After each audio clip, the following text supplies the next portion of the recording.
주님께서 여러분과 함께 요한이 전한 거룩한 복음입니다.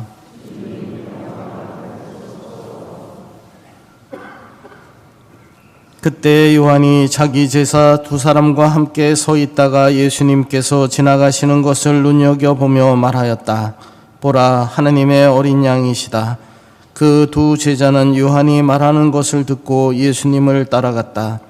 예수님께서 돌아서시어 그들이 따라오는 것을 보시고 무엇을 찾느냐 하고 물으시자 그들이 랍비 어디에 묵고 계십니까 하고 말하였다. 랍비는 번역하면 스승님이라는 말이다.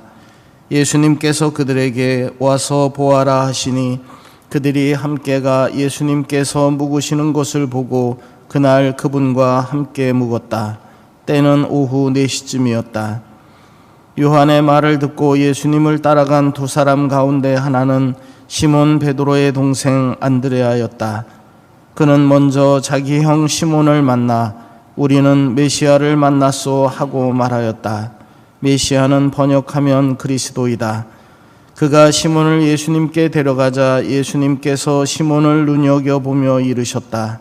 너는 요한의 아들 시몬이구나. 앞으로 너는 케파라고 불릴 것이다. 케파는 베드로라고 번역되는 말이다. 주님의 말씀입니다.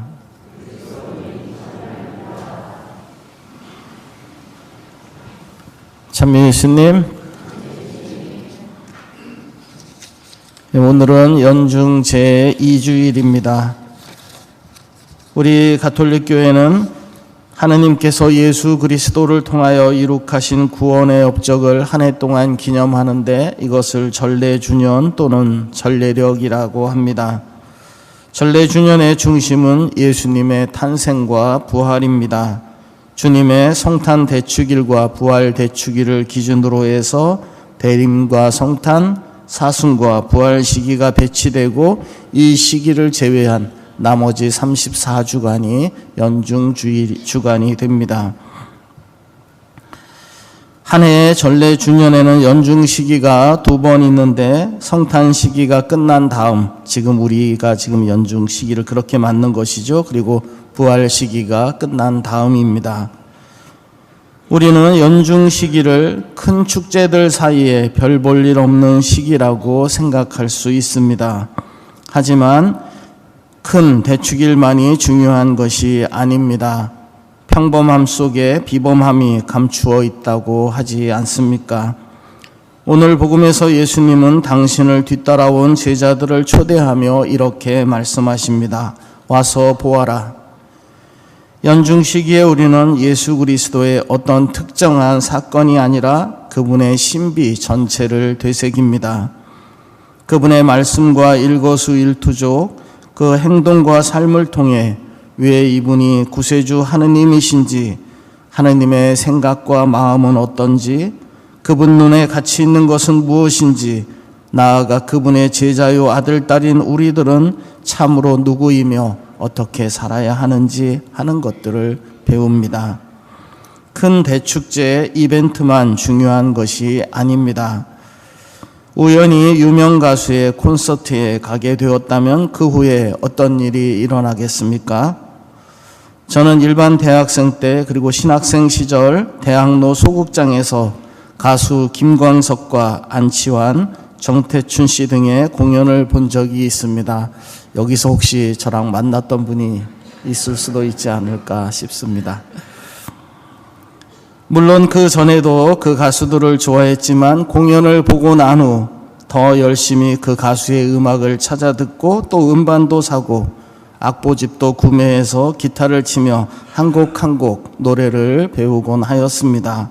연중 시기는 바로 그런 시기입니다.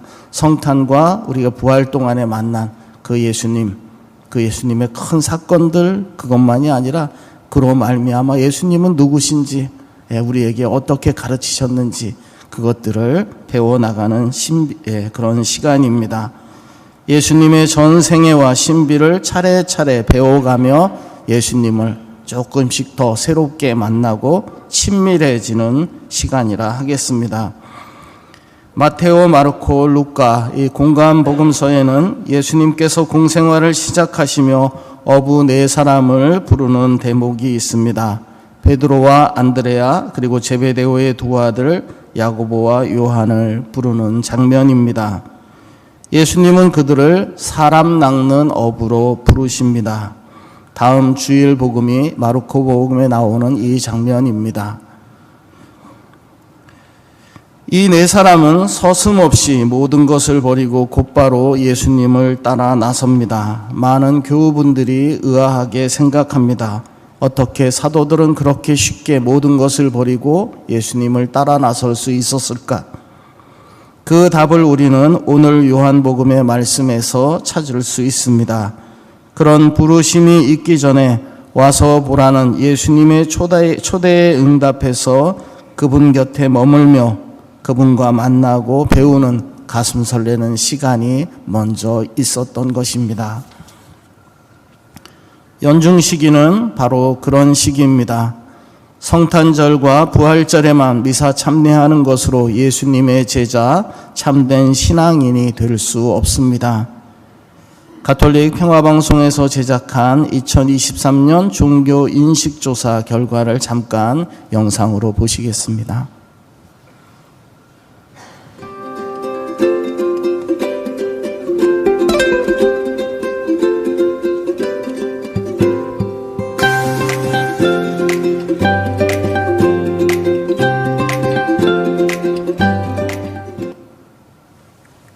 천주교에 대한 우리 국민의 호감도가 높아진 것으로 조사됐습니다. 하지만 천주교 신자 중 절반 이상은 한 달에 한 번도 종교 활동에 참여하지 않는 것으로 나타났습니다. 2023 종교 인식조사 결과를 전은지 기자가 보도합니다. 올해 종교인식조사에선 천주교가 호감도 2위를 차지했습니다. 1위는 불교, 3위는 개신교였습니다. 전국의 만 18세 이상 남녀 1000명에게 주요 종교에 대한 호감도를 물었습니다.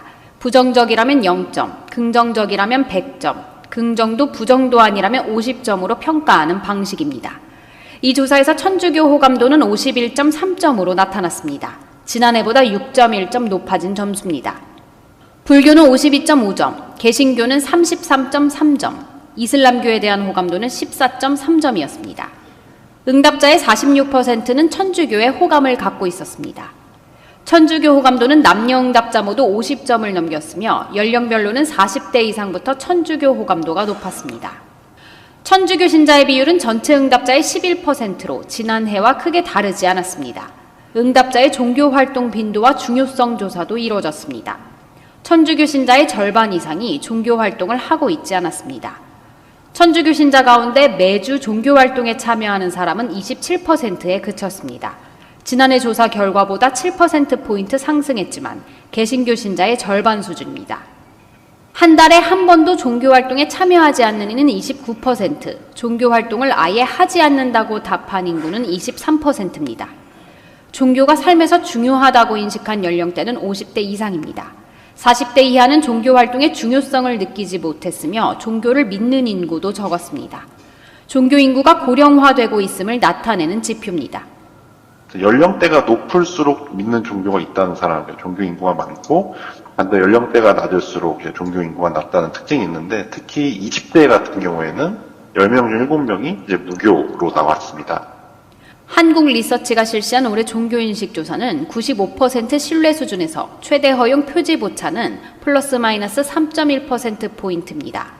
종교인구 현황과 활동은 올해 1월부터 11월까지 실시한 조사의 총 응답자 22,000명을 대상으로 파악했습니다. CPBC 전은지입니다.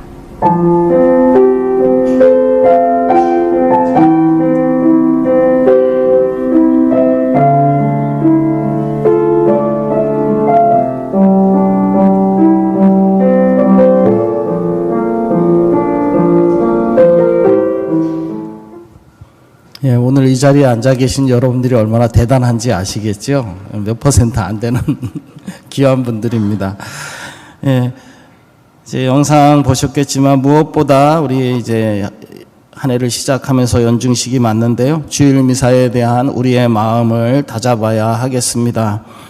우리 교회는 주일과 대축일 미사를 권하는 것을 대죄라고 엄격히 규정해서 반드시 고해성사를 하도록 가르쳐 왔습니다. 주일 미사 한 번 권하는 것을 왜 대죄라고 하겠습니까? 그것 자체가 무슨 큰 악행이기 때문이 아닙니다. 내 삶의 우선순위, 중심이 하느님 아닌 다른 것에 의해 빠져 있음을 보여주는 것이기 때문입니다.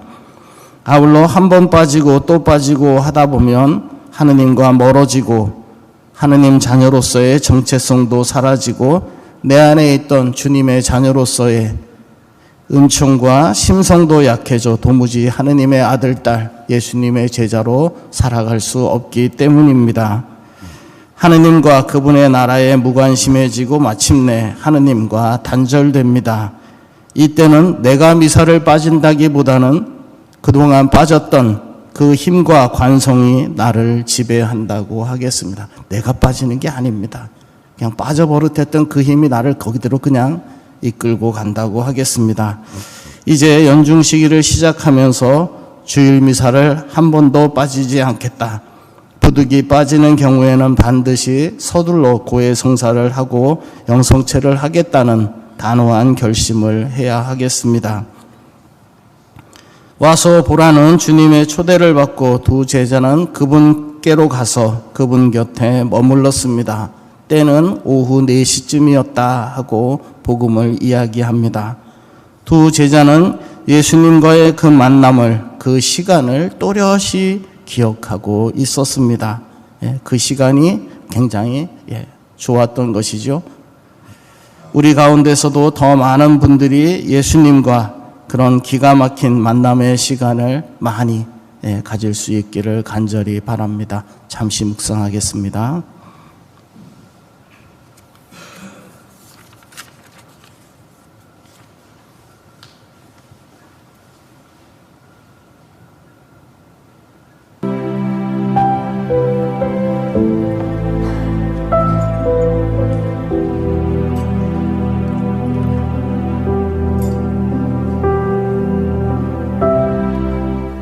형제 자매 여러분, 오늘도 성당에 오신 이유가 뭘까요? 천주 즉 하느님을 바로 알고 영원한 생명을 얻기 위함이 아닐까요? 그러기 위해서 우리는 그리스도의 완덕을 얻기 위해 정성과 힘을 다하여 노력하고 계시다는 것을 믿어 의심치 않습니다. 그러면 신앙과 믿음을 돈독히 하는 방법을 아시나요? 마음만 먹고 말로만 한다고 되는 것이 아닌 것을 다 알고 계시죠? 어떻게 하면 될까요? 혼자가 아닌 둘, 셋이 모여 기도하고 활동해야 하지 않을까요? 그런데 벌써 우리 본당에는 많은 형제 자매님들이 바쁜 일정에도 불구하고 그리스도 완덕을 위해 개인 성화를 위해 노력하고 있는 레지오 마리의 단체가 있습니다. 약 260명의 형제 자매님이 활동하고 있습니다. 레지오는 교회의 그 어느 공동체보다도 강력한 질서 체계를 갖추고 있습니다. 조직화되었고 단원들이 수행해야 하는 방식과 방향성을 분명하게 제시하고 있습니다. 그래서 레지오는 기본 규칙을 바탕으로 질서 체계를 만들어 그 규칙의 세부 사항까지도 지키도록 하고 있습니다. 단원들이 좀 더 그리스도교적 완덕에 이르도록 하기 위함입니다. 즉 믿음, 성모님에 대한 사랑, 대담성, 자기희생, 형제적 사랑, 기도, 신중성, 참을성, 복종심, 겸손, 기쁨을 성장시키기 위한 것이라 할 수 있습니다. 형제, 자매 여러분, 일주일에 한 번 모여 기도하고 활동함으로써 자신의 신앙 성장과 성숙을 위해서 길 자체이신 예수님을 따르는 것뿐만 아니라 성모님을 온전히 닮도록 방향을 제시하고 있습니다. 또한 1년 아치에스 행사, 전단원 교육, 전단원 피정, 야외 행사, 연차 총친목회, 프레시디움 친목회 등을 통하여 형제 자매 여러분들이 서로서로 챙겨줌으로써 공동체 구성을 이루고 잘 성장하고 있습니다. 그리고 상가 방문이나 연도, 병자기도, 단체 봉사활동, 자연보호, 선교활동 등 다양한 활동을 하고 있습니다. 이제 진짜 신앙인이 되고자 하신다면 레지오 단체에 가입하셔서 활동을 하시는 것입니다. 내가 혼자 할 때는 잘 안 되지만 공동체를 이루어하게 되면 자연스럽게 따라갈 수 있습니다. 10년, 20년, 30년 이상 부부가 레지오 활동을 하시는 분들도 많이 있습니다. 망설이지 마시고 레지오 활동을 같이 하도록 합시다. 마두동 성당 교우 여러분, 주님의 은총이 가득하시길 기도드립니다.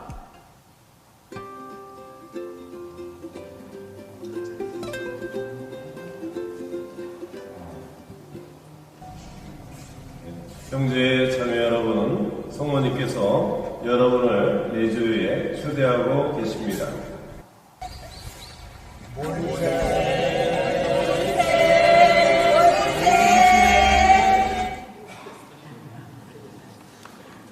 예, 마무리는 지신부님과 제가 다 했습니다. 그래서 모이세 하고 끝났죠. 네. 우리 레지오 단원분들이 기쁘게 이렇게 함께 회합도 하시고 봉사도 하시는데요.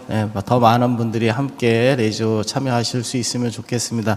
레지오 함께 하기 원하시는 분들은 주변의 레지오 단원들에게 내가 레지오를 좀 하고 싶다 하고 말씀하셔도 되고, 아는 분들이 없으시면 우리 수녀님들께 이야기하셔도 됩니다. 그러면 수녀님께서 함께 이렇게 하시기에 적당한 그런 곳으로 안내를 해 주실 겁니다. 그래서 많은 참여 부탁드리겠습니다.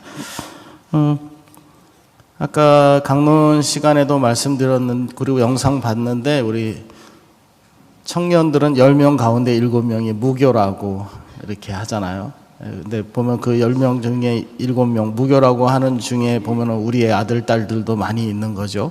그렇죠? 그래서 특별히 이번에 우리 주일학교 6학년 아이들이 초등부 졸업하고 청소년부로 올라가는데, 청소년부로 이렇게 한 단계씩 올라갈 때마다 많이 이렇게 떨어져 나갑니다. 그래서 부모님들께 그리고 각별히 당부를 드립니다. 자녀들에게 우리 신앙을 잘 권해 주셔야 됩니다. 아이들 학원 보내신다고 신앙을 양보하면 정말 하나님한테서 멀어지는 것은 순간입니다.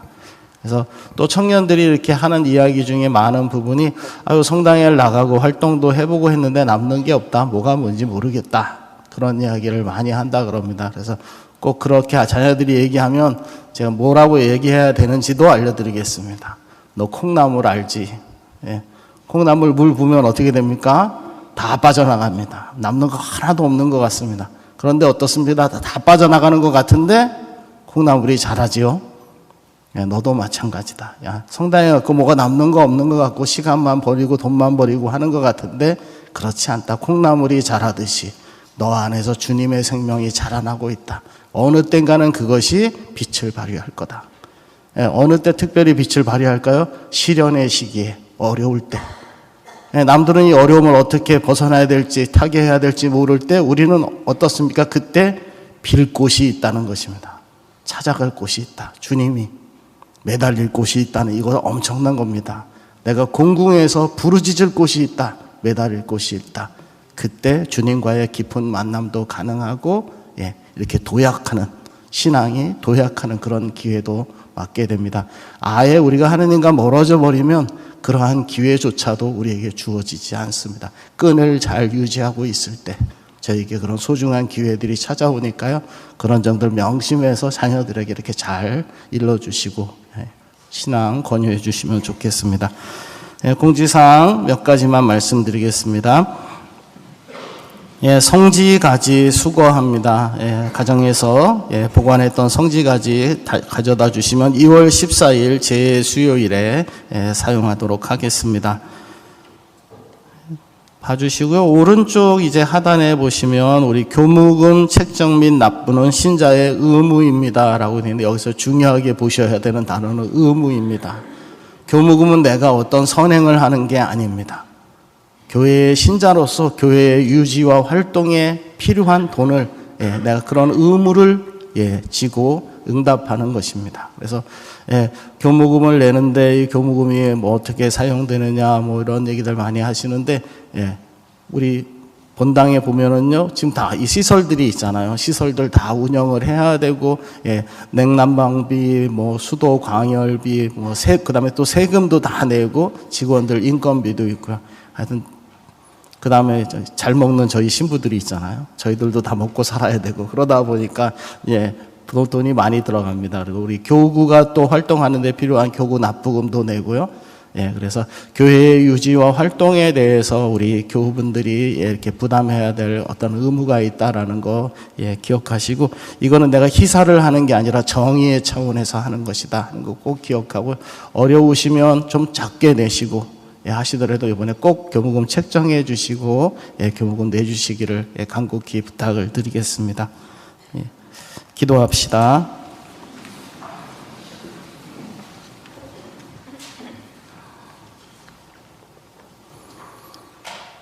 주님, 저희가 천상양식을 함께 나누고 비오니 사랑의 성령을 부어주시어 그 사랑으로 한마음이 되게 하소서. 우리 주 그리스도를 통하여 비나이다. 주님께서 여러분과 함께 전능하신 하느님, 성부와 성자와 성령께서는 여기 모인 모든 이에게 강복하소서. 주님과 함께 가서 기쁘게 살아갑시다.